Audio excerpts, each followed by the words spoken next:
우리가 지난주까지 9번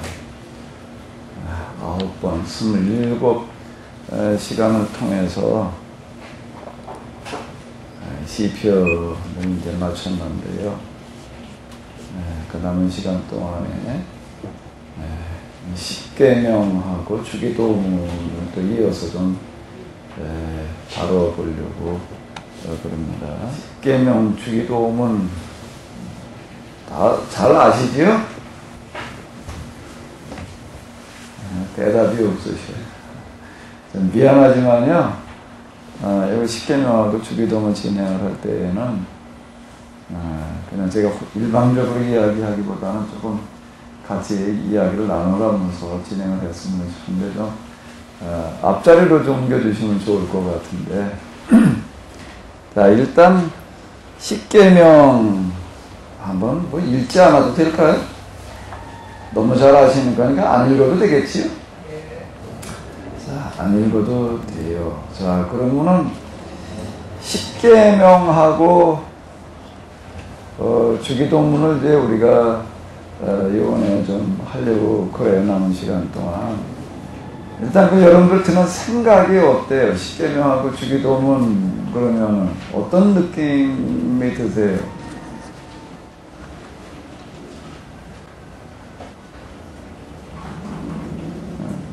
그냥 드는 생각을 얘기를 해보죠. 우리 박민희 목사님 마이크 좀 잡아봐요. 저한테 기회를 주면 다른 사람 말할 기회가 없습니다. 아니, 다 줄 거예요, 다. 박민희 목사님만 혼자 말하라고 그러고 아니야. 그러니까 너무 그거 걱정하지 마세요. 어릴 때 제가 교회 다닐 때 십계명 그 찬송가 뒤에 있었거든요. 네. 제가 눈 볼 때 보면은 좀 어렵고 힘들고 또 무거운 계명 인상이 들었고요. 주기도문은 그냥 뭐 학습, 제가 장로교 감시 공부하기 전에 장로교에서 숙제를 하는데 주기도문은 그냥 좀 학습 과정에서 외우라고 해서 이렇게 외웠는데 그렇게 알고 있던 십계명이고 주기도문인데 또 키노시스 공부하면서 십계명도 참 굉장히 중요하다는 거 알게 되면서 옛날에는 무겁고 또 어렵고 힘든 그런 계명인데 좋은 법이구나 하는 생각이 바뀌었어요. 네, 우리 저기 김평수 목사님 그 컴퓨터 들고 이 앞자리로 오셔. 여기도 책상이 있어. 책상 그 맨날 따로 놓느라고 그냥 그거 책상 들고 왔다 갔다 하는 고생하지 마시고 목사님도 아주 일로 와요. 일로 이사 오셔. 여기 맨 앞자리에 있으니까 이제 앞으로 여기로 와요. 아주 가까이 와가지고 좀 이거는 그냥 우리 뭐 많은 인원이 아니니까 이게 가능한 거예요. 많은 인원 가지고서 할 수가 없는데 이제 각자 생각대로 좀 얘기를 해가시면서 제가 혼자 일방적으로 얘기하는 것보다 이건 너무나 잘 아시는 내용들이니까 저는 그게 좋을 것 같아요. 근데 우리 박 목사님 근데 지금 이제 뭐 좀 얘기를 했는데 십계명하고 주기도문은 어떤 관계가 있을까? 그런 생각은 안 해봤어요? 일단 내가 십계명하고 주기도문을 한다라고 할 때 그런 생각을 좀 안 해봤나 모르겠네. 또 마이크 좀 잡아봐요. 그 생각은 옛날에는 안 했어요. 옛날에는 안 했는데 그 십계명하고 주기도문은 아주 밀접한 관련이 있다라는 생각. 어떤 측면에서 관련이 있을까? 십계명에도 그 하나님 존재, 신이해를 새롭게 하는 그런 부분이 있고 주기도문도 신이해, 하나님 이해를 바르게 하는 내용이 있고 또 십계명에 먹고 사는 문제, 또 주기도문에도 먹고 사는 문제 하여간 그런 것들이 이렇게 관련이 있다. 십계명에는 먹고 사는 문제 뭘 언급을 하고 있지? 안식일 문제. 안식일에 먹고 사는 문제가 들어있다. 안식일 문제. 또 하나님의 이름 만들지 하지 말라. 예. 그래, 우리가 주기도문하고 십계명에 어떤 관련이 있을지가 참 쉽게 접근하기 어려운 어떤 그런 이야기일 수 있는데요. 또 혹시 우리 십계명 또는 주기도문 좀 우리가 생각해 볼 수 있는 문제가 또 어떤 게 있을까요? 일단 십계명을 놓고 볼 때 내용에서 혹시 뭐 처음 읽으신다라고 이렇게 할 때에도 우리가 크게 이해되기 어려운 게 있을까요? 내용이 어려서 이게 뭘 하라는 거지 라고 그렇게 느껴지는 부분은 어때요?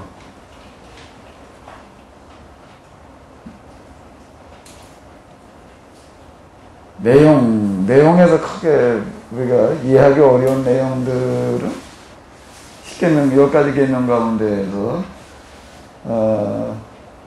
너는 나 외에 다른 신들을 내게 두지 말지니라. 두지 말라는 이야기가 이해하기가 어려운 걸까요? 뭐 하라는 거지? 누군만 섬기라는 거예요? 그냥 문자대로 다 그렇게 놓고 보자고요. 의미 말고요. 의미로 생각하지 말고 그냥 문자로 놓고 볼 때, 문장으로 놓고 볼 때 뭘 하라는 얘기가 되는 거죠? 하나님만 맞는 거죠? 두 번째는 뭘 만들지 말라는 얘기죠? 우상을 만들지 말라. 그리고 이제 7절로 넘어가가지고서는 하나님의 이름을 망령되이라는 얘기가 무슨 뜻일까요? 불경하게 함부로 그와 같은 뜻이라고 이렇게 보면 될 건데, 그 다음에 안식일을 기억하여 거룩하게 지키라. 이 거룩하게라고 한 거가 뒤에 보게 되면 일하지 말라는 얘기가 되는 거예요. 이게 출애굽기에 의하게 되면은 하나님께서 세상을 만드시고 7째 날에 쉬셨기 때문에 일하지 말아야 된다라고 하는 그와 같은 이야기가 되는 거고요. 그 다음에 이제 12절로 넘어가서는 네 부모를 공경하고, 어려운 내용이 아니죠. 부모 잘 공경하라는 이야기고, 그 다음에 더 쉽죠. 살인하지 말라, 간음하지 말라, 도둑질하지 말라, 내 이웃에 대해서 거짓 증거하지 말아라. 또 내 이웃의 집을 탐내지 말아라. 내 이웃의 아내나 그의 남자나 그의 여종이나 그의 소나 그의 낙이나 물론 내 이웃의 소유를 탐내지 말아라라고 이렇게 얘기를 해서 이제 우리 이걸 뭐라고 부르는가 하면 몇 계명이 이렇게 따져보니까 몇 가지 계명이에요? 10가지 계명입니다. 근데 10가지 계명 구분하는 거는 이걸 교단에 따라 조금 차이가 이제 날 수가 있습니다. 우리는 이제 이 마지막 17절을 하나로 봅니다. 한 계명으로 보는데 이걸 또 이제 나눠서 보기도 해요. 어디까지를 보는가 하면 내 이웃의 집을 탐내지 말라는 것과 내 이웃의 아내나 남종이나 그의 여종이나 이런 것 탐내지 말라니까 나누어가지고 이렇게 보고요. 그 다음에 이제 1계명 우리가 이제 1계명은 하나님만을 섬기라는 거고 2계명은 우상 만들지 말라는 거. 우리는 구분해가지고서 우리 개신교에서 그렇게 보는데 또 이거 합쳐서 이걸 하나로 보고 마지막으로 둘로 나눠놓기도 하고 조금씩 차이는 납니다. 10가지로 구분하는 거. 근데 그 이제 제가 얘기하는 건 이제 유대교 또는 이제 정교 이런 데서 같은 기독교 범준에 있으면서도 이제 뭐 여기까지 구분하는 거는 차이가 조금씩 날 수가 있지만은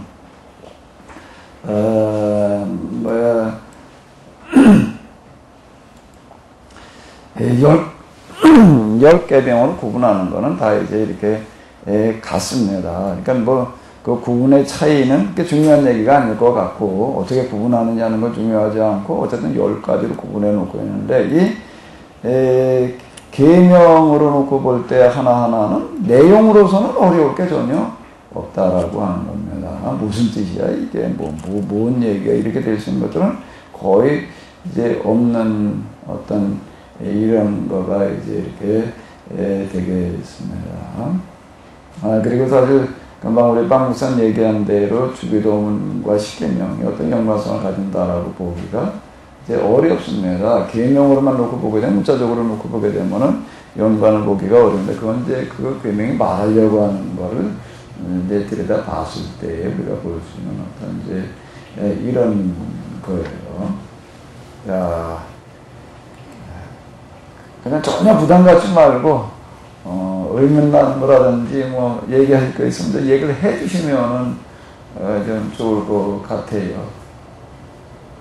또 혹시 다른 생각 여러분들의 생각 가운데서 좀 얘기하실 거 있으면 같이 좀 얘기를 해주시기 바랍니다.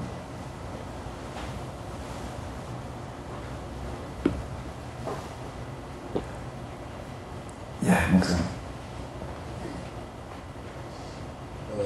좀 전에는 십계명 자체를, 계명 자체를 하나님을 위한, 하나님 자신을 위한 법이라고 생각이 돼가지고 묻게 다가왔거든요.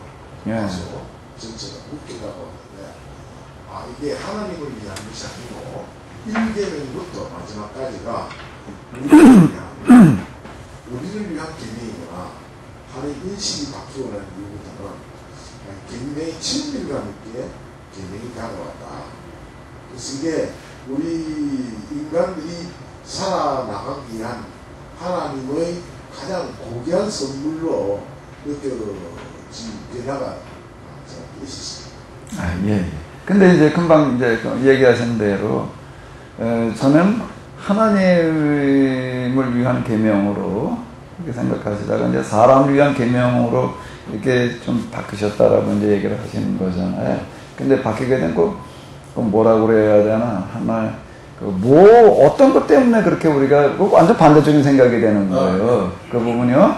우리가 처음에 첫째 그 1계명부터 제가 이제 갖게 되었는데 나 외에는 다른 신들을 내가 두지 말라. 우상을 만들지 말고 저는 하나로 지금 두 개를 묶어서 이제 하나로 생각하고 있는데 우상을 만들지 말고 어떤 형상도 만들지 마라.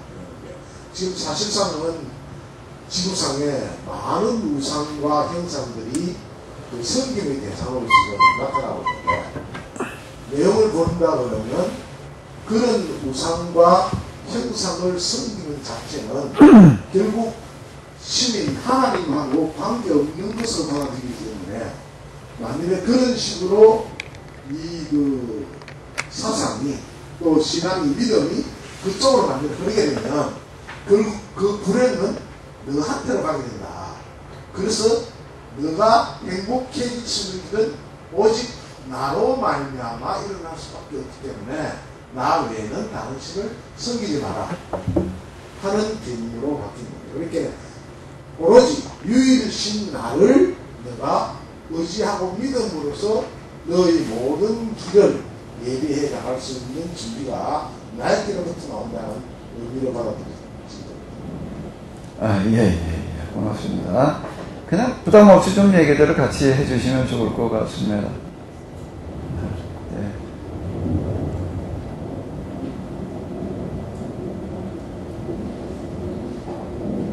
저는 아버지가 일찍 아버지는 엄하셨고 어머니는 태양 없이 그냥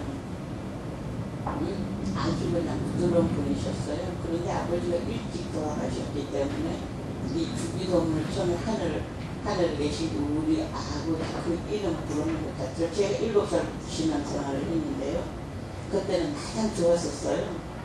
그런데 이제 십계명 그것을 하다 보니까 실제적으로 하나님 우리에게 자유를 의지를 주셨다고 그랬는데 그 당시에는 너무 하나님께 속하라는 속해야만 그게 복된 삶을 살 수 있다는 그 말이 사실은 굉장히 부담으로 다가왔었고 또 이 성경을 읽다가 보니까 전쟁은 하나님께 속한 것이 해가지고 창상이 일어나는 것을 보고 굉장히 그 하나님에 대한 그 두려움과 또 그 너무 잔인하다는 그런 어린 적 믿음이라서 그랬는지 그랬었어요. 그런데 상당히 십계명과 이 주기도문을 통해서 하나님의 그것이 은혜고 우리 인간이 바로 살 수 있는 길이라는 것을 깨닫게 되기까지는 참으로 오랜 시간이 걸렸던 것 같아요.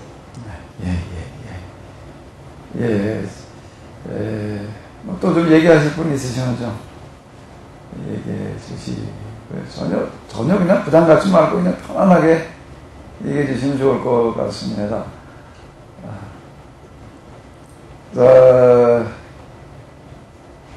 그러면 또 하나 우리가 다른 쪽에서 이제 조금 생각을 해보자고요. 십계명은 왜 중요할까요?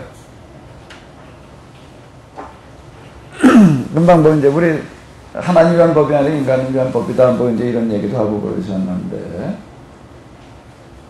또 십계명은 왜 중요할까요?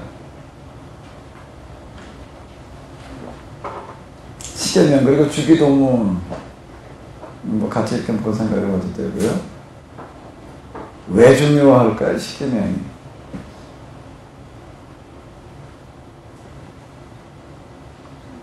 공동체의 평화와 안전을 위해서 좀 마이크를 조금 이렇게 가지고 한번 얘기를 해보실 거기까지 갈 수 있을까요? 예. 공동체를 위해서는 법이 필요하기 때문에 질서와 평화와 안전을 위해서 필요한 법 같고요. 제가 십계명을 이렇게 볼 때 우리가 자식이 너무 말을 이렇게 꼭 해야 되는데 그걸 안 하고 막 그렇게 늦잠 자고 공부도 안 하고 내 텔레비만 보고 있고 그러면 막 마음은 막 속이 너무너무 그 상하고 아프고 막 그런 괴로운 마음을 가지고 부모가 이렇게 자식들에게 어떤 잔소리를 하잖아요. 그런 것처럼 하나님께서 이 십계명을 우리에게 말씀하시는데 얼마나 속이 타시고 얼마나 마음이 아프셔서 이런 말씀들을 하고 계실까 그런 생각이 들고요. 이 십계명은 예수님이 십자가에서 구원 사역을 이루기 전에 우리에게 주어진 법이고, 예수님이 오셔서 십자가에서 집값을 우리를 지불하셨고, 지금은 성령이 오셔서 우리를 끌어가고 계시는데, 지금 성령 시대의 십계명을 어떻게 이렇게 좀 받아들여야 되는가. 사실 십계명 그러면 고대 유대인들에게 주어진 건데, 오늘 우리가 이걸 꼭 지켜야 되나, 오늘 우리에게 왜 중요한가, 우리가 또 이런 생각도 이제 해보게 되거든요. 오늘 우리에게 십계명이 왜 중요한가, 이런 의문, 뭐 여러 가지 의문들이 이제 있습니다. 또 황 목사님, 보죠. 뭐 얘기할 거 없으셔? 창세기를 통해서 아까 목사님 좀 이거 좀 올려봐봐요, 마이크를. 전 창세기를 통해서 하나님이 우리의 행복을 위해서 모든 것을 주셨다는 것을 보게 되고요. 결국에는 출애굽도 우리 인간의 행복을 위해서 허락해 주신 것 같고, 이 시대의 선악과가 아닐까 생각하는 것 같습니다. 네, 그러면 이런 마이크 잡은 김에 십계명하고 율법서 있죠? 네. 율법서, 또 율법하고는 어떤 관계일까요?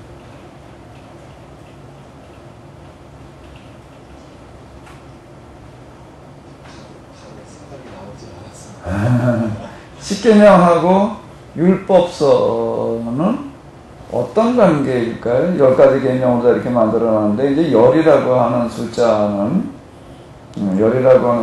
그 이스라엘 사람들에게 있어서는 그 숫자가 가지는 그 상징적인 의미들이 이제 늘 이렇게 들어있는데, 666, 그러니까 마귀의 수, 이렇게 이제 얘기하는 거 모양으로, 그 열이라고 하는 것은 일곱과 마찬가지로 완전, 이제 얘기하는 어떤 그런 의미를 가지고 있습니다. 욥을 얘기할 때 보게 되면은, 꼭 열 단위로다가 얘기를 합니다. 자식들이 열이었다.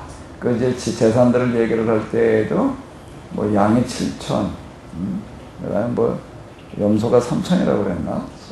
뭐 3천. 그래가지고 또 이게 만 마리가 되는 거고요. 또 그 다음에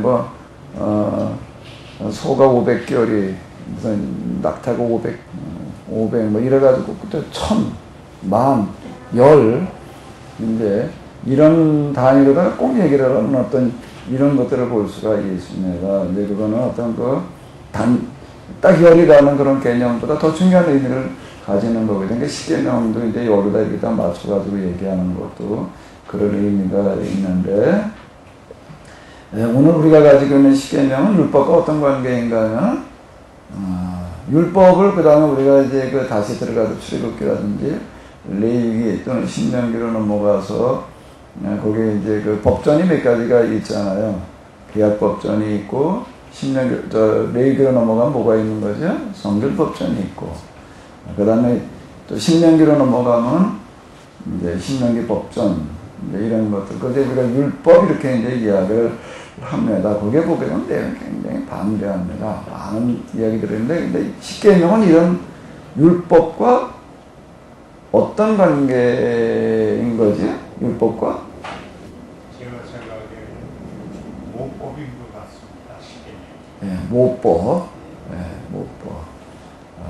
그리고 또 이 율법 전체를 내용을 다 함축해가지고 아주 간단하게 함축해가지고 만들어 놓은 거가 이제 십계명 10가지를 그걸 압축을 해놨다라고 이렇게 이제 볼 수가 있고요. 근데 이거와 주기도문과의 관계는 또 어떤 관계인가 하게 되면은 요거는 이제 우리가 마태복음으로 넘어가서 이렇게 보게 되면은 이런 이야기가 있습니다. 너무 잘 아시는 이야기인데요. 다시 한번 생각해 보면서 읽으면서 생각을 좀 해보시도록 하겠습니다. 내가 율법이나 선지자나 폐하러 온 줄로 생각합니다. 폐하러 온 것이 아니요 완전 타락이로다. 또 너에게 이르노니 선지가 없어지기 전에는 율법의 1.1획이라도 반드시 없어지지 아니하고 다 이루리라. 그러므로 누구든지 이 계명 중에 지극히 작은 것 하나라도 버리고 또 그같이 사람을 가르치는 자는 천국에서 지극히 작다 일컬음을 받을 것이요 누구든지 이를 행하여 가르치는 자는 천국에서 크다 일컬음을 받으리라. 마태복음에서는 율법이라고 하는 것을 굉장히 중요하게 비중을 두고 이야기를 하고 있습니다. 예수님께서 오신 것도 율법을 폐하러 오신 것이 아니라 어떻게 하러 오셨다는 거예요? 완성시키러 오셨다라고 하는 거예요. 그러니까 5장의 이야기가 되겠습니다. 그러니까 6장으로 넘어가가지고서는 이제 뭐라고 얘기를 하시면 주기도문을 얘기를 이제 얘기하고 있는데요. 그러니까 마태복음, 우리가 가지고 있는 주기도문은 누가복음에도 주로 있지만 주로 마태복음의 주기도문을 우리가 지금 현재 이제 사용을 하고 있는데, 여기에 이 주기도문이 또 어떤 성격을 가지고 있는가 하면 율법 전체를 어떻게 하고 있는 거예요? 함축해서 완성하고 있는 그런 의미를 가지고 있다라고 하는 게, 이건 단순하게 그냥 기도할 어떤 그런 내용, 단순한 기도문으로 끝나는 것이 아니라 그 기도문은 기도문인데 그것이 율법 전체, 그리고 또 이제 율법 전체를 압축해 놓은 거를 뭐라고 볼 수가 있는 거죠? 십계명이고, 근데 그거를 또 다시 이제 또 간단하게 또 압축해 놓은 거를 뭐라고 얘기를 할 수가 있다는 거예요? 주기도문이라고 이렇게 이제 볼 수가 이제 있겠죠.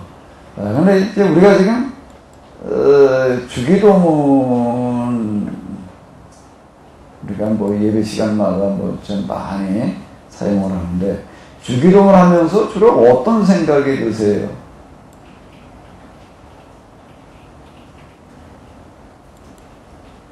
주기도문 하면서 무슨 생각을 하면서 주기도문을 하세요? 주문 외우듯이. 에? 주문 외우듯이. 주문 외우듯이. 난 그렇게 뭐 주문 외우듯이. 그 주기도문, 야, 줄이면 뭐가 되는 거예요? 주문, 그러면 되나?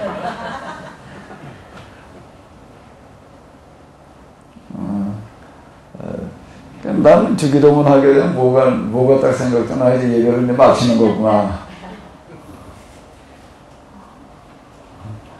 근데 사실 제가 처음 목회할 때 어떤 할아버지 한 분은 이제 전도를 해가지고 이제 이렇게 오시는 분이 있었는데 이제 속회 드리러 가서도 그렇고 예배 시간마다 이제 거의 다 주기도문으로다가 끝나니까는 어느 날 뭐라고 얘기를 하는가 하면 주기도문으로 했는데 꼭 무엇었다고요? 주문에 있는 거 진짜 이렇게 얘기를 하더라고요. 그 얘기하는 분 내가 들었습니다. 꼭 주문에 있는 것 같다라고 이렇게 이제 얘기를 하더라고요. 그래가지고 내가 그 얘기를 듣고 나가지고서 이게 주기도문을 이제 이걸 가르쳐야 되겠구나. 그거 없이 그냥 예배 시간마다 주기도문 다 끝나니까는 그 사람들 느낌에서는 무슨 의미인지를 잘 모르는 거예요. 그 어떤 게 들어있는지를 잘 모르고 그냥 주문에 대해서 그냥 아무 생각 없이 아무 의미 이런 모르고 고백하는 어떤 이런 것들을 이렇게 보게 되는데요. 자, 그러면 또 하나 이제 여러분들이 한번 생각을 해보세요. 우리 문국희 사모님 마이크 좀 잡아봐요. 지난주에 뭐라고 얘기를 하셨나 하면 나보고 뭐 시편을 뭐 이렇게 얘기할 줄은 몰랐다. 이제 그런 얘기를 하시더라고. 뭐 어떻게 얘기할 걸 예상하셨는지 잘 모르겠는데, 그러면은 이번에 또 한번 어디 예상을 해보자. 그러니까 십계명과 주기도문을 왜 하려고 하는 것 같아요? 율법의 중요성을 더 가르치시려고. 율법의 중요성을 더 얘기하려고. 오늘 우리가 여기서뿐만 아니라 십계명 그리고 주기도문을 이걸 또 한번 다시 생각을 해보자라고 할 필요성이 무엇하는 데 있을까요? 사실 십계명 또는 주기도문에 대해서 나와 있는 책들이 많이 있습니다. 많이 있어요. 근데 어쨌든 또 저희가 이걸 한번 다시 다뤄야 되겠다라고 이제 생각을 이제 좀 하고, 이걸 뭐 따로 이걸 이제 십계명 주기도문만 또 뭘 다루긴 그렇고 해가지고 이제 시편 다루면서 그냥 같이 이렇게 해보자라고 생각을 해서 지금 이제 이렇게 다루는데, 제가 이렇게 다루는 이유는 일단은 십계명과 주기도문을 제가 이제 어떻게 생각하기 때문에 다루는가 하면 중요하게 생각하기 때문에 이걸 이제 다루려고 그러는 거예요. 그럼 제가 왜 중요하게 율법을 뭐 강조하려고 그런다라고 이렇게 얘기를 하는데, 어쨌든 뭐 십계명 얘기하는 거 율법이니까 그렇던데 왜 내가 이거를 문국희 사모님 그렇게 얘기를 해줬어요? 왜 내가 이걸 또 강조하려고 그럴 것 같아요? 왜 중요하게 이걸 다루려고 그럴까요? 뭐 하려고? 하나님이 우리에게 원하시는 것이 이 율법에 다 들어있기 때문에 우리는 하나님의 관심이, 하나님이 뭘 의도하시는 관심도 없고 그냥 우리가 어떤 삶 속에서 우리가 어떤 문제만 해결하려고 어떤 그간에 우리의 포커스에 맞춰져가지고 초자연적인 그런 것에만 기도하면서 요행만을 바라면서 이제까지 달려왔잖아요. 그래서 목사님이 어떤 하나님하고 바른 관계로 우리를 끌어가게 하시려고 계십니다.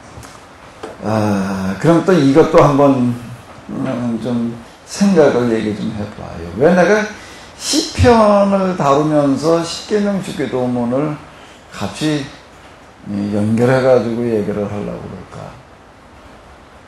그냥 십계명 주기도문을 따로 하기가 뭐 좀 분량 내에서도 그렇고 하니까 그냥 같이 하는 김에 다루자라고 하는 그런 생각에서일까요? 아니면 어떤 시편과 지금 십계명 주기도문을 같이 다루는 게 연관성이 있어서일까요? 어떨 것 같아요? 연관성이 있어서일 것 같아요? 그럼 마이크에다가 얘기를 해요. 무슨 연관성이야? 뭐가 연관이 있는 거지? 어떤 걸 연관시켜야 되나?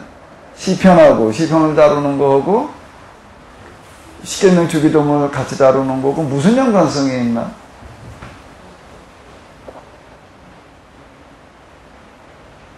무슨 연관성이 있을 것 같아요? 율법이 율법의 그 정신 시편이 율법을 강조했으니까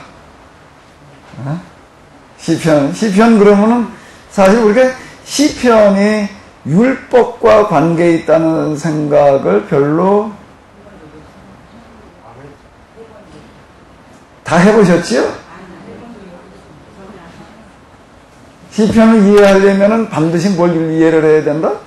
율법을 이해해야 된다라고 하는 거, 그건 사실 저도 전에 시편과 율법의 관계에 있다라고 하는 생각은 거의 안 해봤어요. 시편은 시편이고 율법은 율법이지. 별개의 것이지. 그런데 시편을 이해하려고 한다면 시편 내용을 가지고 이제 뭐 어떻게 다뤄야 된다라고 주로 그거에 대해서 문학적으로 다루든 신학적으로 다루든 주로 그런 쪽으로 생각을 하게 되지. 시편을 이해하려고 하는 데 있어서 율법이 아주 중요한 역할을 한다라고 하는 그런 생각까지는 사실 우리가 하기가 쉽지를 않은 거예요. 이게 다뤄보지 않고서는 사실 쉽지 않은 어떤 이제 그런 이야기가 되는 건데, 그럼 시편과 십계명이 어떤 관련이 있느냐라고 할 때에 시편에서 결국은 뭘 중요하게 여긴 거기 때문에 율법을 말하려고 그런 거예요. 시편을 통해서. 시편 부조 자체도 5권으로 되어져 있는 어떤 이런 거고. 목사님, 예. 관계성의 질문은 처음 들어봤고요. 네네. 들어봤고, 그 다음에 이제 십계명의 중요성 그런 게 대해서 말씀하셨는데, 제가 목사님 쓰신 서적신문을 봤습니다. 거기에 내용이 되어 있는데, 초대 사도들이 환난과 고난을 당할 때에 저들의 고백한 소리, 그렇게 함부로 신앙을 지켰다. 그래서 우리도 그게 아닌가 이렇게 생각을 합니다. 예. 그 부분하고도 좀 아주 관련이 지금 많은 얘기인데, 그러니까 우리 몸이라고 하는 거가 안과는 누님 문제에 있을 안과에서만 다 해결할 수 있는 게 아니라 종합병원이라고 하는 거는 왜 필요한가 하게 되면 서로 이게 연관이 되어져 있잖아요.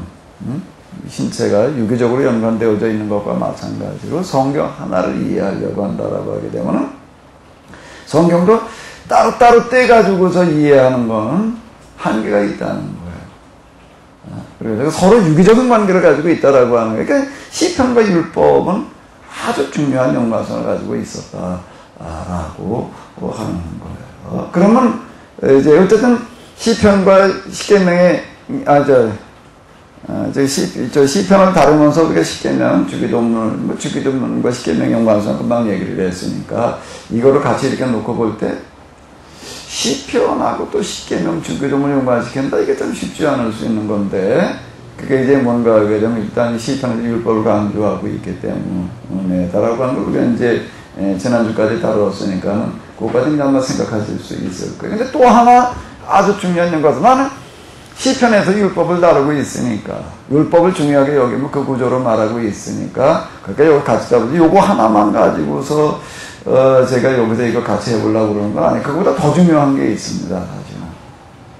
그거보다 더 중요한 이유가 있어요. 제가 이 시편을 다루면서 지금 여기서 십계명과 주기도문을 같이 다뤄보자라고 하는 거는,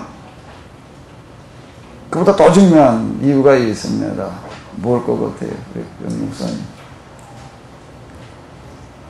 인간이 행복하기 위해서 하나님께서 주셨다고 말씀을 하셨는데요. 율법은 인간이 인간됨으로써 지켜야 할 가장 근본적인 원리와 정신과 기본이 그 속에 다 있기 때문에, 그래서 율법을 통해서 십계명도 나왔고, 그것들의 요약이 주기도문이고, 그것은 우리 시대와 또 똑같은 그런 상황 가운데서 고백되어야 되고 지켜야 될 수 없는 부분들이기 때문에 그렇습니다. 그런 것 같습니다. 예. 그런 이유도 하나 있고요. 근데 이제 또 다른 제가 이걸 꼭 여기서 같이 다루려고 하는, 그렇게 연관성으로 이렇게 이어서 우리가 생각해 봐야 된다고 하는 이유는 또 하나 이제 있습니다. 자, 그러면 이렇게 또 한번 생각을 해봐요. 시편은 사실 우리가 공부해 본 거에 의하게 되면 그 시편 하나하나를 쓴 사람보다 누가 더 중요한가 하면은 누가 더 중요한 거였죠? 시편을 그렇게 어떻게 해놓은 사람? 편지. 기록자의 시편 하나하나의 기록자의 어떤 그런 의도보다 더 중요한 게 시편에서는 뭔가 하게 되면은 편집자의 의도라고 하는 거예요. 예를 들어 다윗의 시라고 하는 거를 다윗이라는 사람이 그걸 썼다라고 하는 거 가지고도 뭐 시편, 이제 우리가 다윗의 시편 가운데도 제일 많이 알고 있는, 잘 알고 있는 게 뭐예요? 23편. 미국 사람들한테 성경 가운데도 제일 좋아하는 성경이 뭐냐? 그게 다 시편 23편이라고 한다. 또 찬송 가운데도 제일 좋아하는 찬송, 그러면 그건 뭐예요? 지금 몇 장인가? 그건 뭐, 그 첫 구절이 뭐로 시작되어지더라? 만입에 내게 있으면 뭐, 그 있다가지고, 그게 1절이 아닌 것 같고. 1절 맞습니다. 그게 1절이에요? 그 찬송가. 그걸 제일 좋아하고 성경 가운데서는 시편 23편을 제일 좋아한다고 이제 한번 이렇게 보니까 그런 기록을 이렇게 봤습니다. 그래 23편이라고 하는 거를 우리가 그냥 시편 다윗 쓴 거 23편 그것만 딱 떼놓고 보는 거고, 편집자의 의도에 의해서 시편 23편은 1, 2, 3, 4, 5권 중에 어디에 들어가 있죠? 몇 권에 들어가 있어요? 몇 권에 들어가 있어요? 1권에 들어가 있어요. 그러니까 1권, 2권은 뭘 말하려고 그러는 거죠? 편집자의 의도에 의해서는요? 1권, 2권은 뭘 얘기하는데요? 회개를 촉구하는데요. 그럼 1권, 2권에 들어가 있는 다윗의 시편 대부분은 1권, 2권에 들어가 있었습니다. 근데 거기 1권, 2권에 들어가 있는 다윗의 시편이라고 하는 것은 1권, 2권에서 지금 시편 편집자는 뭘 얘기하려고 하는가 하면 회개해야 된다는 걸 얘기하고 있는 거예요. 그때 3권, 4권으로 넘어가면 다윗 계약이라는 게 파괴되고 이제 그 다음에 이제 신해산 계약으로 넘어가는 거 뭐 이거 구조적인 그런 의미로 우리가 이렇게 봤잖아요. 그러니까 1권, 2권에 들어가 있는 다윗의 시편이라고 하는 것을 읽으면서는 그걸 가지고 사람들은, 그러니까 시편이라고 하는 것은 신명기 신학자들이 포로기 했던 뭐라는 얘기가 되는 거예요? 설교였다라고 이렇게 볼 수가 있는데, 이걸 가지고 그러면은 시편 23편을 가지고 그 1권, 2권에 나와 있는 다윗의 시편을 가지고도 신명기 신학자들은 그 시대에 그걸 가지고 뭘 촉구했다는 얘기가 되는 거예요? 회개를 촉구했다는 얘기가 되는 거예요. 우리가 이렇게 신앙생활을 잘못하고 이걸 얘기하려고 한다라고 하는, 그러니까 이걸 우리가 놓치고서 그냥 23편만 갖다 읽어놓으면은 이제 이게 전혀 딴 얘기가 된다. 라는 거. 이게 이제 서로 연관이 있다는 얘기가 이런 얘기가 되는 거거든요. 유기적으로 제가 이렇게 전체 속에서 이걸 봐야 된다라고 하는 거가 지금 이런 얘기가 됩니다. 똑같은 다윗의 시편이라고 하더라도 3권, 4권에는 뭐 한 편, 두 편 뭐 그냥, 그리고 5권에 가가지고 몇 편 들어가 있는데, 근데 이건 전혀 이제 내용으로다 놓고 보게 되면 1, 2권에 들어있는 시편과 특히 5권에 이제 있고 여러 권 여러 편 들어가 있는데, 그러니까 내용이 그건 전혀 다른 내용들이라고. 그러니까 아무 생각 없이 갖다가 배우려는 게 전혀 아니다라고 하는 것도 우리가 이렇게 발견을 하게 이제 이렇게 되는 거예요. 그러면은 시편을 이와 같이 편집하고 이걸 가지고 가르치는 사람은 왜 그렇게 했을까요? 무엇 때문에? 율법을 강조하는 거예요. 왜 율법을 강조하는 거죠? 왜 그렇게 얘기를 하는 거죠? 또 그걸 통해서 무슨 일이 일어난 거죠? 그걸 통해서 무슨 일이 일어난 거예요? 그 시기가 또 포로기라고 하는 시기가 이스라엘에서는 어떤 시기예요? 우리가 잊어버리지 말고 그걸 들여다봐야 될 건 뭔가 가장 큰 위기. 나라가 망하고 망해서 망한 걸로 끝나지 않고 식민지배만 받고 있는 것이 아니라 그냥 아예 다 사라진 거예요. 국가가 유지되기 위한 세 가지 조건은 영토, 주권, 백성이 있어야 되는 거예요. 이 세 가지가 기본 조건이라고요. 우리가 의식주가 살아가는데 기본인 건 뭐냐고, 나라가 존재하기 위해서는 영토가 있어야 되는 거고, 주권이 있어야 되는 거고, 백성이 있어야 되는 거고. 근데 이 세 가지가 어떻게 된 거예요? 다 없어진 거예요. 영토도 없어졌어. 주권도 없어졌어. 백성들도 다 없어져 버리고 말았어. 근데 그 나라를 회복한다. 이건, 그걸 어떻게 회복을 해? 우리가 일제 때 독립운동하는 거하고는 얘기가 달라요. 영토도 있고, 뭐도 있나? 백성도 있어요. 단지 뭐만 잃어버린 거예요? 주권만. 그러니까 독립했다, 해방됐다라고 하는 건 영토도 남아있고 백성도 남아있으면서 뭐를 잃어버렸을 때, 정치적인 지배권을 잊어버렸을 때 이걸 되찾았다는 거는 인류 역사에 많아요. 그런데 영토도 사라지고 주권도 사라지고 백성도 사라졌는데 그 나라가 회복되어진다. 이거는 없는 거예요. 그런 경우는요. 그러니까 유일한 예가 있는 게 그게 유대인의 예다라고 하는 거예요. 그걸 역사적인 기적이라고 이렇게 이제 역사가든 얘기를 하는 거예요. 역사에서 이런 얘기가 없었다. 그래서 역사적인 뭐라고 얘기를 한다고요? 기적이라고 이렇게 얘기를 하는. 그러니까 성경은 결국 기적의 책이에요. 근데 우리는 기적을 주로 초자연적인 기적으로만 이제 이렇게 생각을 하고 초자연적인 기적에 비중을 많이 두는데 그거보다 훨씬 더 중요한 거는 뭐라는 얘기가 되는 거죠? 역사적인 기적이야. 그럼 그 유대인에게 그 역사적인 기적은 저절로 일어났나? 그냥 가서 그저 포로살이 하다 보니까 그냥 된 건가요? 아닌 거예요. 그걸 그렇게 되게 한 사람들이 있는 거예요. 그러니까 이 사람들은 뭐라고 평가받는가 하면 역사에서 또 역사가들이 뭐라고 평가를 한다고요? 인류 역사에 등장했던 가장 위대한 뭐로요?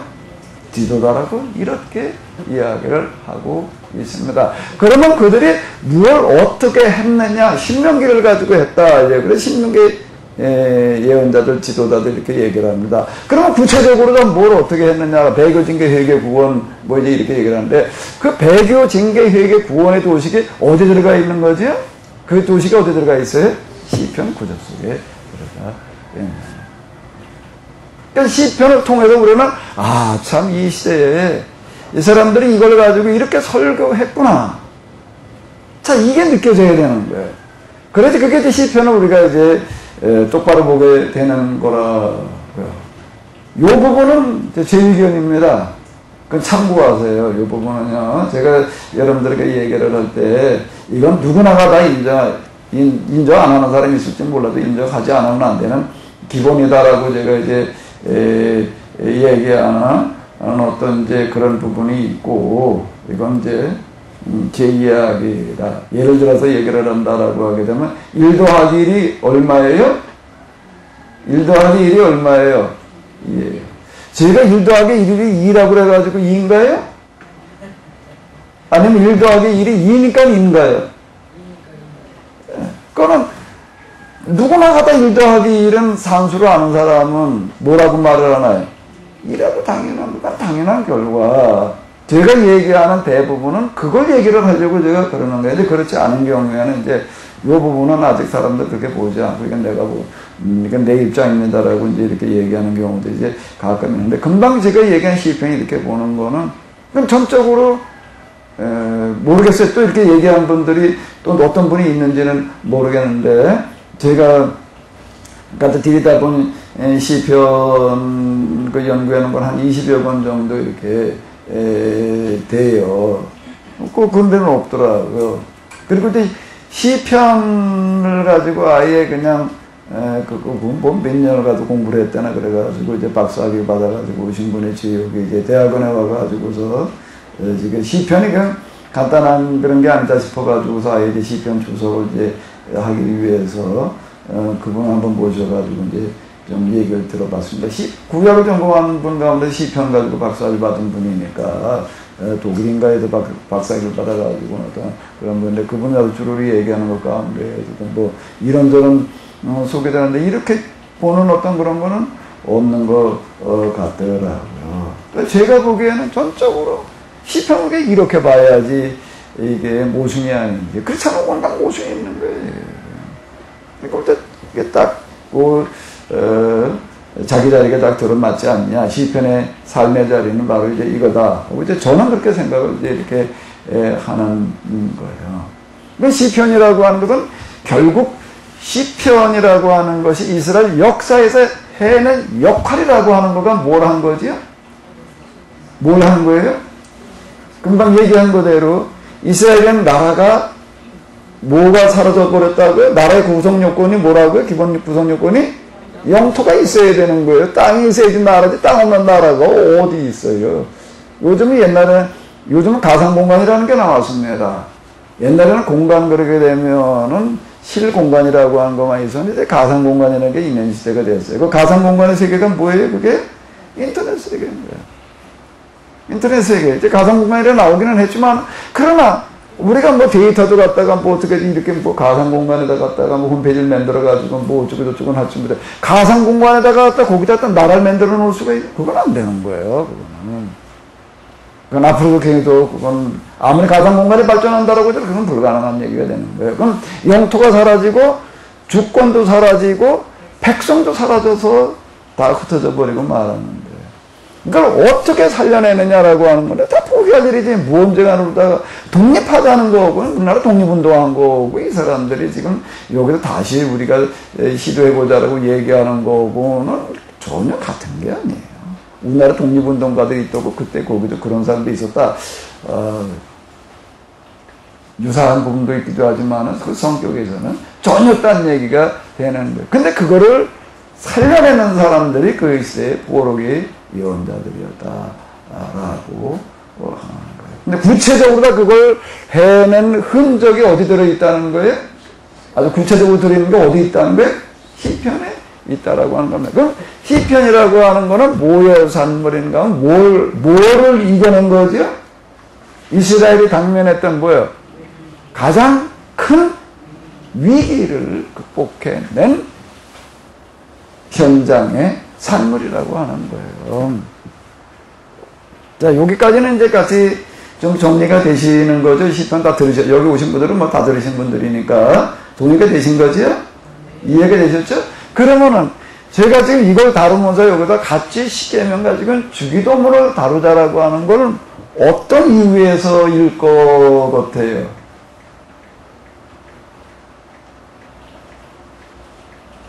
뭘 얘기하려고 그럴 것 같아요, 제가. 이걸 통해서.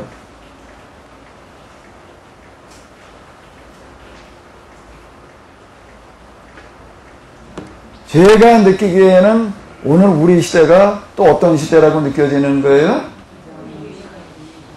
정말 교회가 당면한 가장 큰 위기다라고 저는 느끼는 거예요. 아니, 뭐 지금 그렇게까지 심각하냐? 그런데 사실 심각성을 가지고 얘기한 사람들은 어떤 사람들이었는가 하게 되면 이미 나라가 망하기 전에 등장해서 얘기하는 사람들이 있었어요. 문서 예언자의 처음이 누군가가 아모스인데 아모스 비탄 시대에 살았던 호세아는 북왕국에서 활동을 하면서 심각한 위기를 선언을 하는 겁니다. 오늘 우리가 지금 이렇게 그냥 뭐 괜찮겠지, 에이 뭐 설마 그러고 있을 때가 전혀 아니라 곧 우리에게 뭐가 오는가 하게 되면은 인간이 당면할 수 있는 가장 심각한 위기가 온다. 인간이 당면할 수 있는 가장 큰 위기라는 게 뭐라고요? 개인이 당할 수 있는 위기도 있지만은요, 요즘 그 뭐 IS IS가 뭐의 약자야? 난 뉴스 자주 안 봐가지고 잘 모르겠네. IS가 뭐의 약자야? 어쨌든 IS. 옛날에는 IS 그러면 이즈 그냥 그런 줄 알았더니 이제 뭐 신조어가 닿고 생겨요. 또 뭐 프랑스에 이제 이 사람들 테러를 일으켜 나가지고서 이제 뭐 난리가 나고 그제 그러는데 어쨌든 이 사람들 말면 이제 뭐 난민들이 발생을 해가지고서 지금 이제 이래 돼 버리니까 난민들이 발생을 한다는 건 나라가 없어졌는데 어떻게 없어진 거예요? 영토도 없어졌고 주권도 없어졌고 뭐도 없어진 거예요? 그러니까 이 사람들은 제일 심각한 거예요. 개인은 내가 내 나라에 살면서 질병이 오고 뭐 무슨 기타 등등의 어려움이 온 거하고요. 나라가 없어져가지고 난민된 거하고는 차원이 다른 얘기가 되는 거예요. 그러니까 인간이 당할 수 있는 가장 큰 심각한 위기가 뭔가 하면 다 이게 난민이 되는 거예요. 나라가 없어지는 거예요. 이걸 선언하는 사람들이었다고요. 그 위기가 오기 전에 미리 선언했고 그리고 온 다음에는 어떻게 하는 사람들인가 하면은 대책을 마련하고 그게 예언자들이었어요. 대책을 얘기를 해주는 거예요. 위기를 선언하는 걸로 문제만 지적하는 걸로 끝나는 사람들이 전혀 아니었다라고 하는 겁니다. 자, 그러면 이제 봐봐요. 저는 지금 그렇게 느끼는 거예요. 뭔가 하면 오늘 우리가 지금 아주 심각한 위기 상황이라는 거예요.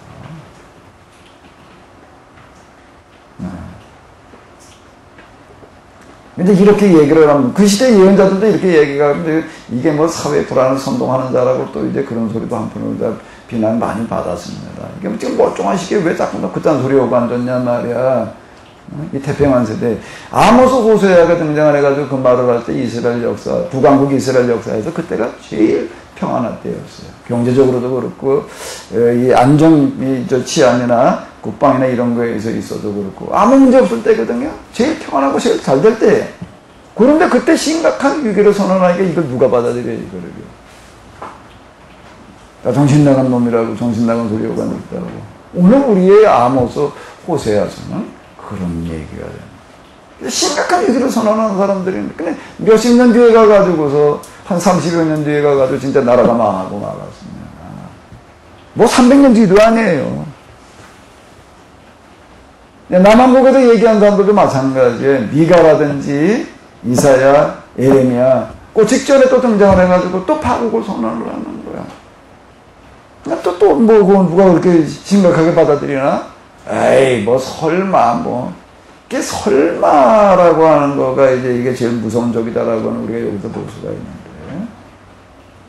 제가 뭐 이따금 얘기하죠. 아리스토텔레스에서 철학에서 얘기하는 가능성이라고 하는 것은 이코는 뭐예요? 현실성. 만사부려 튼튼이라고 하는 어떤 이런 얘기죠. 아주 중요한 거에 있어서는요, 대충 넘어가면 절대 안 돼요.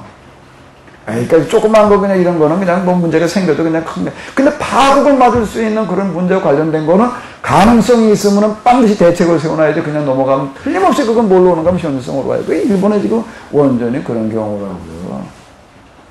원전 같은 거 만들 때에는요, 모든 가능성을 다 염두에 두고서 대비를 해놓지 않으면은, 그건 아주 나라가 뭐 세상이 망가지는 그런 위기가 올 수 있다라고 하는 거. 일본 사람들이 아주 철저하게 만드는 사람들임에도 불구하고 참 저런 일이 이제 오는 어떤 이런 거를 볼 수가 있는데, 가능성은 곧 현실성이다. 자, 이렇게 볼 수가 있는. 그러니까 절대 이런 문제에 있어서 설마라고 이렇게 생각해서는 안 된다라고 하는 거가 그게 역사의 교훈입니다.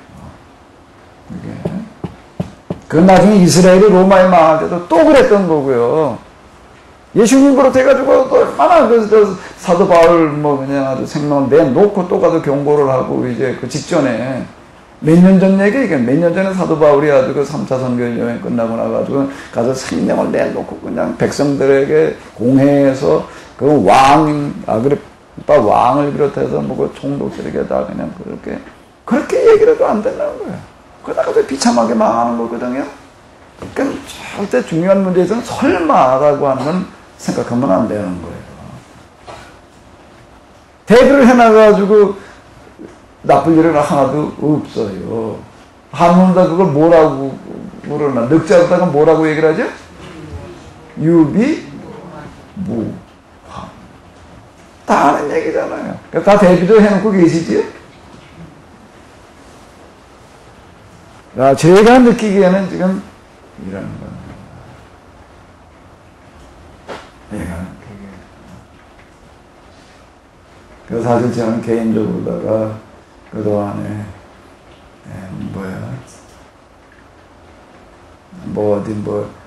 국내도 그렇지만 무슨 해외 여행 이래가지고 하는 데들은 제가 일절 안 갔습니다. 전 아직도 중국도 안 가봤어요. 미국은 물론 얘기할 것도 없고.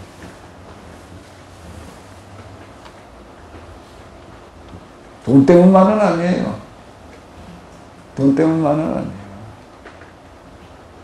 우리 지방에서 가는 어떤 이런 데도 그렇고, 난 한 번도 내가 참석한 적이 없습니다. 왜 그런가 하게 되면, 나는 뭐가 느껴지기 때문에, 이것이 우리가 지금 그러고 있을 때가 아니다라는 생각 때문에. 그러고 있을 때가 아니다는 생각 때문에 저는 지금, 어쨌든 제 개인적으로다가 지금, 그러고 있는 거예요. 저는 지금,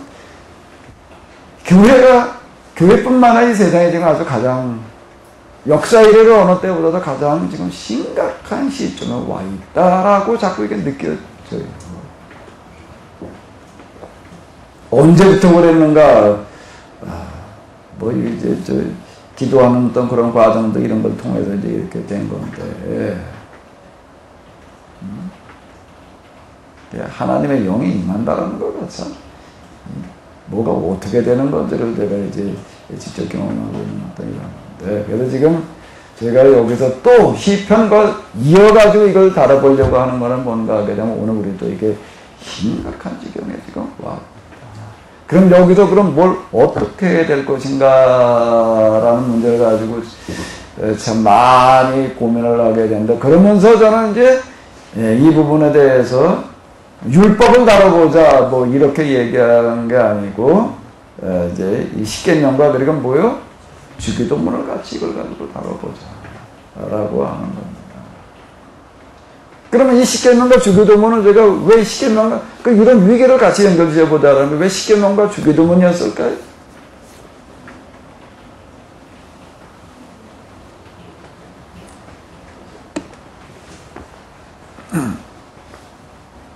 제가 지금 어쨌든 세미나 시편까지 이렇게 따져보게 되면 제가 한 10여 년 뭐 이제 이렇게 했는데요. 전체 주제가 뭐냐라고 얘기를 한다라고 하게 되면 내가 세미나 하고 있는 전체 주제가 뭐냐라고 얘기를 한다면 아모스, 호세아, 미가, 이사야, 예레미야가 얘기하던 것과 주제가 같습니다. 다 그게 우리 눈앞에 지금 임박해 있다는 거예요. 한마디로 얘기하면 그거예요. 제가 얘기하려고 하는 거는요. 뭐라고요? 우리 앞에 뭐가 놓여 있다고요? 어떤 파국인가 하면 이 파국은 아모스, 호세아, 미가, 예레미야 이 사람들이 얘기하는 파국은 무슨 파국이라고요? 무슨 파국이라고요? 인간이 당할 수 있는 가장 큰 파국, 그것은 좀 더 구체적으로 얘기를 한다면 뭘 말하는가 하면 영토가 사라지고 뭐가 사라지고요? 주권이 사라지고 또 뭐가 사라지고요? 백성, 국민이 사라지는 나라 자체가 사라지고 인간이 당할 수 있는 가장 큰 재앙의 대명사가 나라가 망한다, 나라가 없어진다, 망한다는 거를 어떻게 이해하느냐가 이제 그런데 이게 주권이 사라지는 거를 이제 망한다라고 또 이렇게도 얘기할 수가 있지만은요.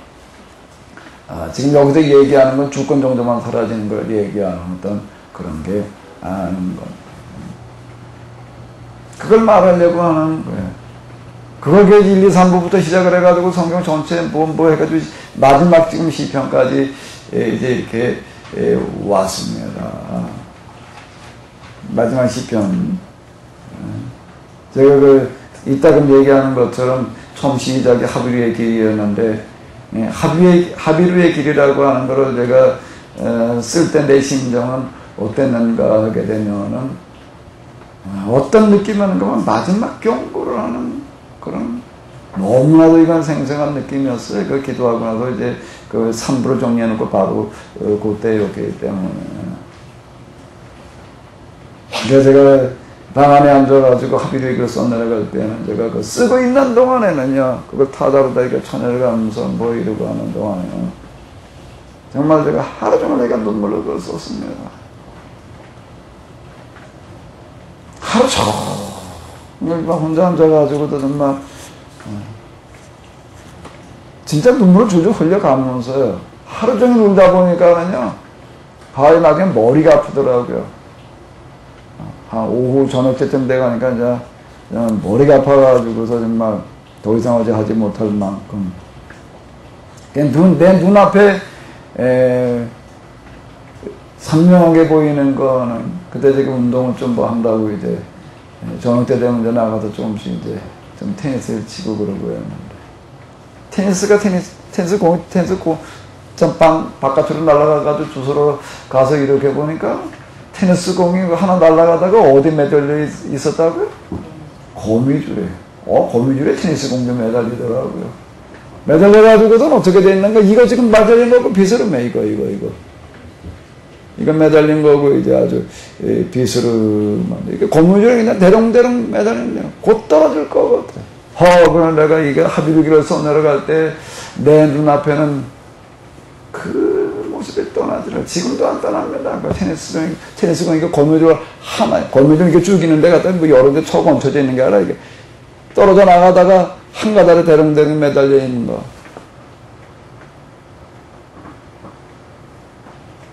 거미줄이 그 인장력이라고 하는 게 대단하더라고요. 그래요. 강철보다 훨씬 강한 거예요. 거미줄이. 같은 굵기의 강철보다 훨씬 강한 거가 거미줄이라고 이렇게 얘기를 하던데. 거미줄에 대롱대롱 매달리는 테니스공 모습으로다가 우리의 모습을 보여줘가지고. 그리고 지금 우리가 마지막으로 제가 지금 이제 끝내는 게 지금 시편, 저는 지난주였어요. 거기 그 얘기도 또 마찬가지가 얘기했던 게, 그 살려낸 구체적인 흔적이 어디 들어있는가 하면 시편에 들어있다. 라고. 이게 10년 걸렸습니다. 이게 창세기부터 뭐 쭈루루 해가지고 이거 다 알아서 들려니까 내가 이제 이거를 또 그동안 세미나로 떠들어놓은 거를 책으로 다 만들어 놔보려고 그러니까 이게 또 이제 한 20-30권 분량이에요. 이걸 이제 얼마나 써야 되는 거 생각을 해보니까 이거저거 다 관두고한테서 책만 써도 이게 10년 써야 될 분량이니 자, 이게 좀 저한테 제가 제일 큰 부담이 책입니다. 그걸 문제다 쓰니까 이걸 안 써놓을 수도 없고, 안 써놓을 수 없다는 건 책을 한번 남겨놓자는 그 생각 때문이 아니라요. 뭔 생각 때문에요? 위기의식 때문에. 이거 뭐 세미나 한 거 지금 DVD로다가 녹화해가지고 놓긴 했지만 그걸 들여다본다는 거는 그건 뭐 누가 요즘 그동안 세미나 한 거 갖다 들여다보는데 뭐 1년 넘도록 거의 매 그것만 들여다보는데 1년 넘게 걸렸대나 뭐 그런 얘기를 하더라고요. 한 10년 해놓은 거 갖다 쌓아놓고 그걸 보니까. 이건 뭐 접근하기가 어려운 얘기고. 이걸 천상도 책으로 만들어내는 작업을 해야 될 텐데, 자. 이걸 언제 써? 이게 내 죽기 전에 다 쓸 수 있을지 모르겠어. 나는 그게 막 그냥 뭐 수필집 쓰듯이, 내용 자체도 수필집 쓰듯이 그렇게 쓸 수 있는 내용도 아니고, 설교집이나 뭐 수필집 수준이라면 좀 얘기하다 좀 부담이 들어가는데, 이건 또 아주 그냥 지인애들 짜내야 될 어떤 이런, 그건 이거만 달라붙어도 10년 걸려야 될 얘기고, 그렇다고 10년 걸려도 한 30권 써놓으면 이놈을 30권 문제 다 뒤집어봐가지고, 이게 또 고민이더라고요. 그래가지고 제가 찾아낸 방식이 뭔가 하게 되면, 먼저 이것을 압축 요약을 해가지고, 아주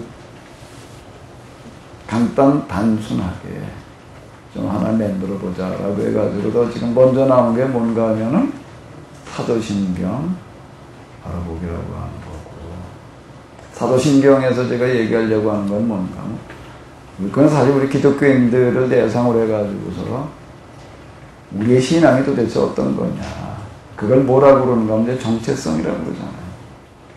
우리의 정체성으로 우리가 다시 한번 좀 찾아보는. 근데 그 정체성이라고 하는 걸 놓고 볼 때 본래 기독교 신앙이라는 게 이런 거였다 라는 걸 사도신경에서 제가 얘기하려고 하는 그런 그 사도신경을 제가 뭐라고 그랬는가 하기는 그냥 사도신경이라고 그려놓지 않고 뭐라고요? 다시 보기. 맞나? 내가 써놓고 이제 이름도 왔다 갔다 하네.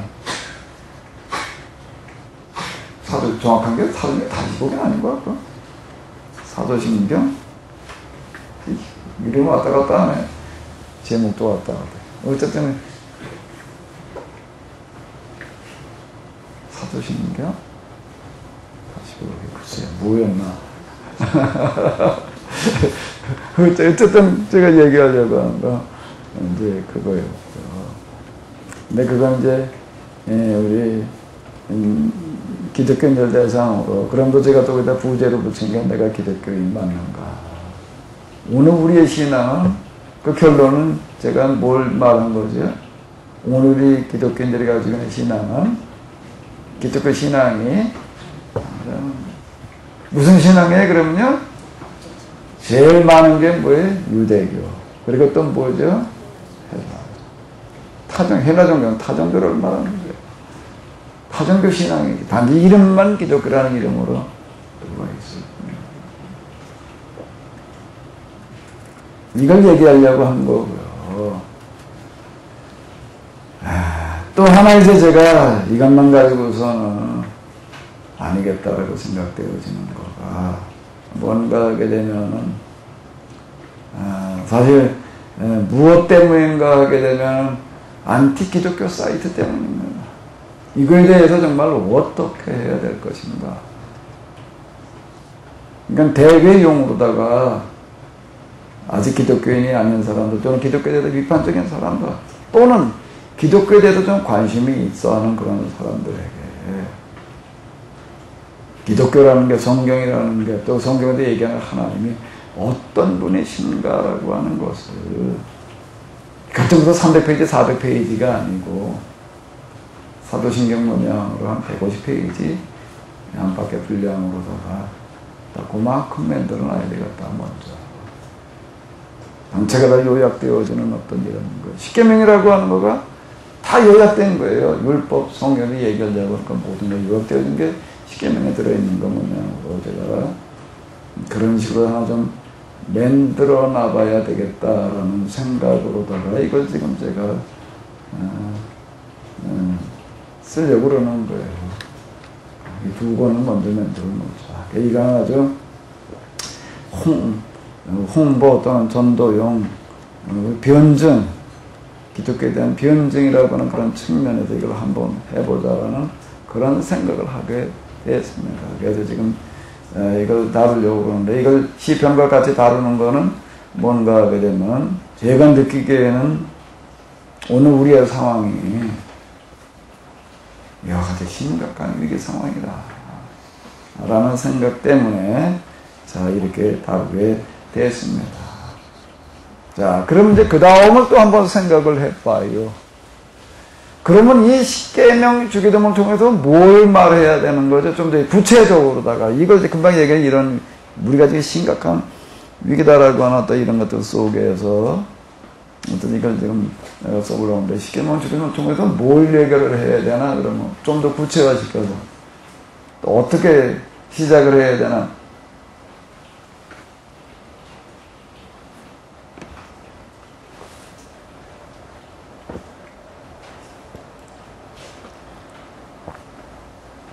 이걸 어떻게 시작을 해야 돼요? 밑그림은 어떻게 그려놔야 되지?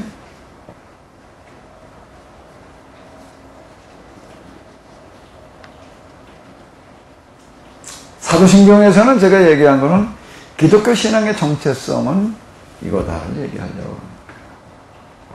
그러면 십계명과 주기도문에서는 뭘 얘기를 해야 될까요? 기독교 신앙에 대한 변증이라고 한다라고 하게 되면 뭘 얘기를 해야 될까요?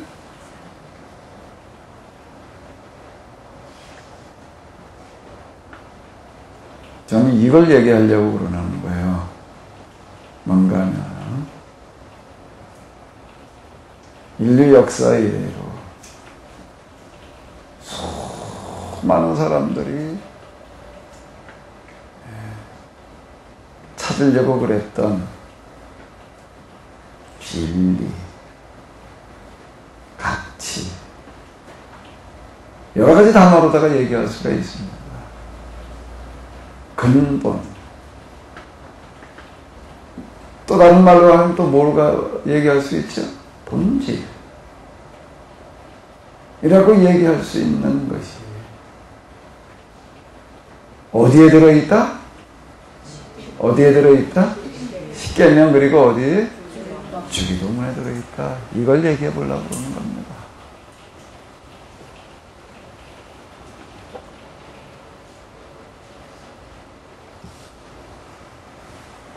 왜 이렇게 얘기를 하려고 제가 이제 생각을 하게 되는가 하게 되냐면 오늘 우리의 기독교 신학의 문제점들을 몇 가지를 얘기할 수가 있을 텐데 그 중에 하나 나한테는 심각하게 다가오는 게 뭔가 하면 다원주의라고 하는 거예요.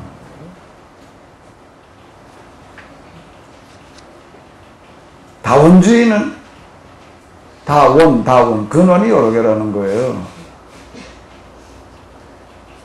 쉽게 얘기를 하면 이런 겁니다.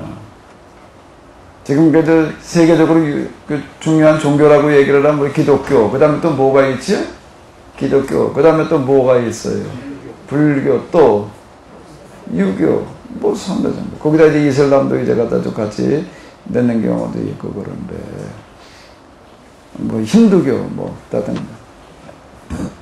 근데 종교학자들이 도달하는 결론은 거의 다 뭐라고 얘기를 하는 게 이런 그래도 이 고등종교라고 얘기하는 이런 종교들, 하등종교와 고등종교 그 다음도 구분합니다. 종교학자들은요. 그럼 이 고등종교들은 다 어떻다는 거예요? 같다는 거예요. 다 같은 걸 얘기하는 거다. 단지 다른 환경, 다른 문화, 다른 배경 속에서 생겨났지만 같은 걸 말하려고 그러는 거다. 모든 종교는 똑같다. 종교학자들은 그렇게 결론을 냅니다. 그건 종교학자들의 결론이에요. 그런데 요즘 우리 기독교 신학자들 가운데서도 이런 결론에 도달하는 사람이 이렇게 또 말하는 사람이 있을까 없을까요? 많아요.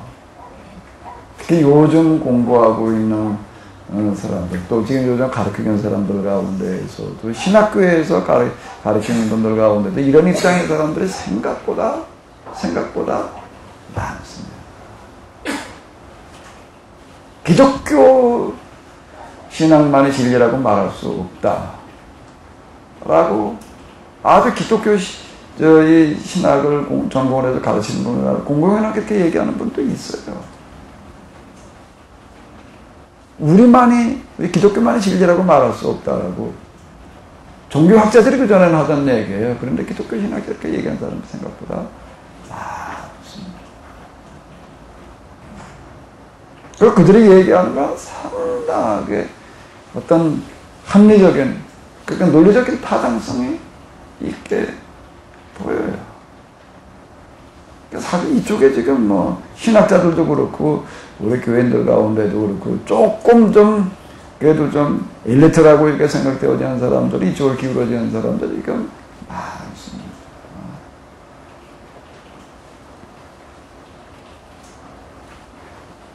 사실 저는 우리가 가지고 있는 위기가 여러 가지가 있지만 우리가 맞은 위기가 이런 것도 지금 우리가 지금 심각한 위기 가운데 들어간다 라고 보여져서 그래서 이런 이유 때문에 제가 뭘 말하려고 그러는가 하게 되면 야 불교나 유교나 도교나 뭐 우리나 다 같은 거야. 그 다음부터 그거 가지고 구원받는 거고 우리 신앙 가지고 구원받는 거고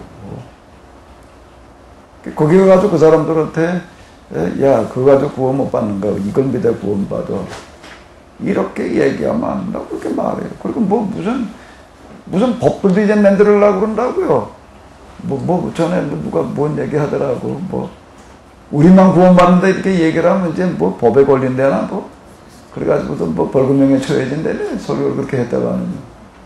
어제 동성애법 이런 거 얘기하고 그러면서요. 이제 아마 어쩌면 그런 법이 이제 만들어질지도 몰라 그래가지고 이제 목사들 다 이제 감옥 가게 생겼어. 이게 굉장히 와닿는 얘기예요. 이제 다원주의라고 하는 건 생각보다 지금 이 영향력이 굉장히 커요. 이걸 지금 우리가 어떻게 대처를 해야 될것인가? 그냥 우리만 그냥 구원받는다 말은 우리만이 진리다라고 이제 우리는 이렇게 생각하고 다른 종교도 똑같이 또 그렇게 생각해요. 그 사람들도요. 이걸 어떻게 해결을 해야 되나? 라는 거가 이제 우리가 지금 당연한 과제 중에 하나입니다. 이제 왜 우리만이 진리인지를 우리가 어떻게 그러면 말을 할 수가 있을까? 그 다음에 설득력 있게 뭐라고 얘기를 할 것인가? 이거 참 어려운 과제예요. 어려운 과제예요. 근데 어떻게 하다 보니까 제가 여기까지 와가지고 이런 것들이 좀 느껴지고 하다가 보니까 많이 고민을 하게 되고 고민하다 보니까 이제 이걸 좀 아주 홍보용 책자 수준에서 간단하게 이 부분을 다뤄보자라고 이제 이렇게 내가 생각을 하게 됐습니다. 그래 여기서 이걸 다뤄보려고 하는데 결론은 뭔 얘기인가 하게 되면 십계명과 그리고 주기도문을 통해 가지고 제가 얘기하려고 하는 것은 진정한 진리, 역사 이래로 모든 사람이 찾고 있던 진정한 진리, 또 뭐라고 얘기를 할 수 있겠다고요? 가치. 또 뭐예요 그게? 근본. 또 하나 뭐요? 또 무슨 비슷한 단어 뭐 동의어 뭐 없나? 동의어 사전 좀 얼른 찾아봐요. 본질은 했고 진리, 가치, 근본, 본질. 또 뭐 없나? 기본. 자. 원리. 뭐 이치, 법, 근본, 그냥 법 그러면 좀 그렇고 이제 또 원리도 근본적인 원리 이제 이렇게 얘기를 해야 될 테니까 일단 이런 것들이 어디 들어 있다는 거예요? 근데 이렇게만 얘기해가지고는 사실 설득력이 없습니다. 이렇게 얘기를 하면 불교인들은 뭐라고 얘기를 할까? 그럼 그런 거가 어디 들어있다? 불경에 들어있다고 그러고. 유교들은 또, 유학자들 뭐라고 해야 될까? 그런 게 어디 들어있다고 그러고? 논어에 들어있다고. 그럼 뭐. 그 다음, 그럼 이건 어떻게 해결을 해야 되나? 그냥 평행선인가 계속? 이걸 어떻게 끌고 들어가야 될까? 이거를. 박 목사님이라면 어떻게 얘기를 하겠어? 이렇게 좀, 이런 말을 좀 해야 되나? 우리 그냥 다원주의 하자 그래야 돼? 아니? 그러면 어떻게 말을 해야 되나, 이거?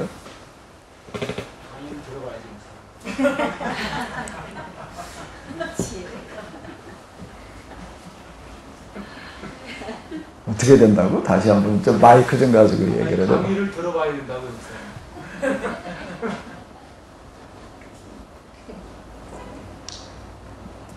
박 목사님이라면 어떻게 하겠냐고 그랬지, 내가 뭐. 박 목사님이라면 어떻게 하겠어? 뭐라고 말해야 되겠어, 이럴 때.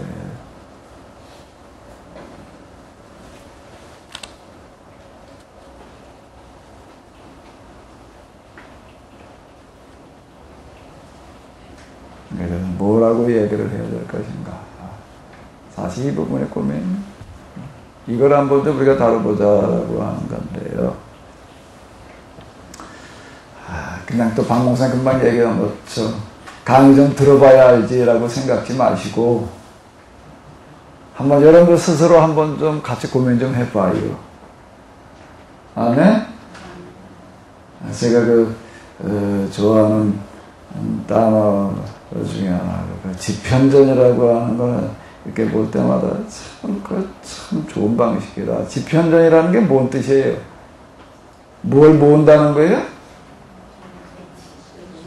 지혜를 같이 한 사람의 생각만 가지고서는 한계가 있는 겁니다. 아무리 뛰어난 사람이라고 나 세종이라는 분이 참 훌륭하다라고 생각되는 거는 뭐 이거저거 다 있지만은 많이 있겠지만은 난 그 가장 뛰어난 생각에 지편전을 맺는다는 거는 참 놀라운 얘기인 것 같아요.